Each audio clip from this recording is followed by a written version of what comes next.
A warthog bursts across the savanna. It runs straight past a sleeping pride of lions. For a second, the lions lift their heads. But the warthog is already gone. It is not running from them. It is running from something much smaller.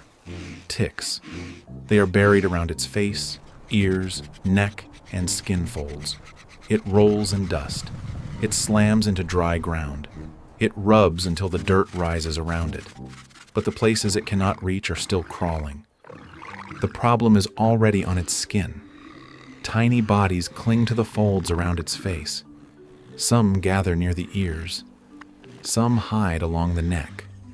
Some press into places where the warthog cannot scrape them away with a hoof, a tusk, or a rough patch of ground.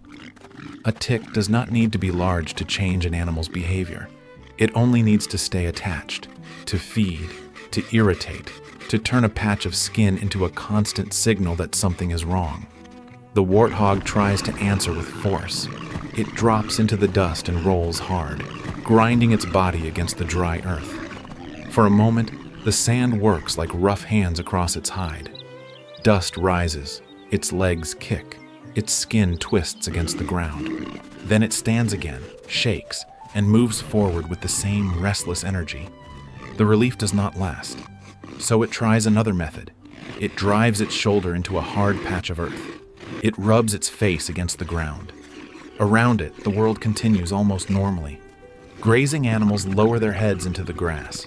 Birds move through the air. Insects hum in the heat. There is no dramatic hunt, no chase, no roar. But on the warthog's body, a smaller battle is happening, and the smaller side is winning. This is what parasites do so well. They do not need to kill quickly. So the animal lowers itself into the dry ground. Its head stretches forward. Its body settles. For a moment, it looks less like a fighter and more like an animal exhausted by something too small to fight directly. That is when the mongooses notice. They appear at the edge of the open ground, small, striped, quick, and careful. Banded mongooses do not approach a warthog as if it is harmless. They know the size difference. They know one sudden movement can scatter the entire group. So they stop. They watch. They creep closer. Then the warthog lifts its head. The mongooses burst apart. A few jump back. Others vanish into the grass. The message is clear. This is not a weak animal. This is not a patient from a human hospital. This is a wild pig with tusks, weight, and the power to end the meeting whenever it wants. But after a moment, the warthog lowers its head again. The body relaxes. Not completely, just enough.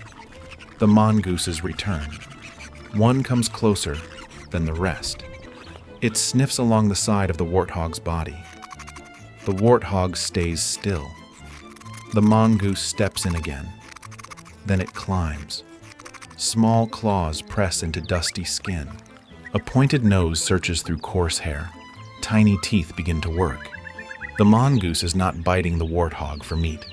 It is looking for the small bodies attached to the skin. A tick is found. The mongoose grips it, pulls, adjusts, pulls again. The tick has been feeding there, locked into the skin like a tiny anchor. But the mongoose has time and hunger. It tugs the parasite free and eats it. To the mongoose, this is food. To the warthog, it may be relief. Soon, more mongooses join. One moves along the back. Another checks near the shoulder. Another searches around the side where the skin folds make hidden spaces. Their noses move quickly. Their teeth pick and pull. The warthog breathes heavily, but it remains down. Sometimes the skin jumps. Sometimes the head lifts. When that happens, the mongooses scatter again, like sparks thrown from dry grass. But when the head lowers, they come back. The arrangement is fragile. No one signs an agreement. No one is being kind. The mongooses are hungry, The warthog is irritated, and for a short time, those two needs point in the same direction. This is the strange part of nature. Help does not always begin with mercy. Sometimes it begins with appetite. The mongoose does not clean the warthog because it loves the warthog. It cleans because the warthog is carrying food.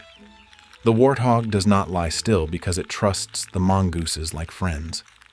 It lies still because those small teeth can reach places its own body cannot. A tick on the ear fold, a parasite near the shoulder, a cluster hidden where dust and skin meet. Each one is small, but together they create pressure. They turn rest into discomfort. They turn strength into frustration. They can make a tough animal run like something is chasing it, even when the chase is happening on its own body. The mongooses understand none of this in human language. They simply follow opportunity. A moving animal covered in parasites becomes a feeding ground. A warthog that tolerates them becomes safer than a hunt. And a group of small mammals can turn the surface of a giant into a meal. For the warthog, the benefit is different. It may not become completely clean. The parasites will not vanish forever. More ticks can return. More irritation can build. But even a few removed from the wrong places can matter. Less pressure around the ear, less crawling along the neck, less biting in a fold the warthog cannot scratch. The relief does not have to be perfect. It only has to be worth staying still. That is why the scene feels so strange. The warthog is strong enough to send the mongooses running, and sometimes it does. A sudden lift of the head, a shift of the shoulder, a twitch of impatience. The small cleaners break away instantly, but then the warthog settles again, and they return. The giant allows the tiny animals back onto its body because strength has limits. Muscle can move the body. Tusks can defend the front. Speed can carry it past lions. But none of those things can carefully remove a tick from the place behind an ear. For that, the warthog needs something smaller, sharper, more precise, and hungry enough to search. In the dust of the savanna, this is not friendship in the way humans imagine it. There is no loyalty, no gratitude, no promise that it will happen again tomorrow. There are only needs that meet for a few minutes. The warthog needs relief. The mongooses need food. The ticks need blood. And from those three hungers, a hidden bond appears. The animal that was nearly driven mad by tiny parasites now lies still beneath even smaller teeth. The animals that would normally keep their distance from a tusked wild pig now climb across its back like it is part of the landscape. The ticks lose their grip. The mongooses eat. The warthog breathes. Then, slowly, the cleaning ends. One mongoose drops back into the dust. Another follows.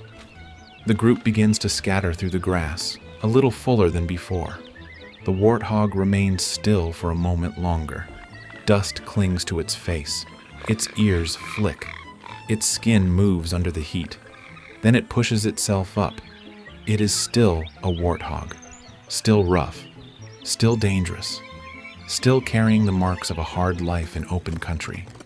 But for now, some of the things that were feeding from its skin are gone. And that is enough. In the wild, even irritation can become a relationship. Even hunger can look like help. And sometimes, the animal eating from your skin is exactly the animal you need.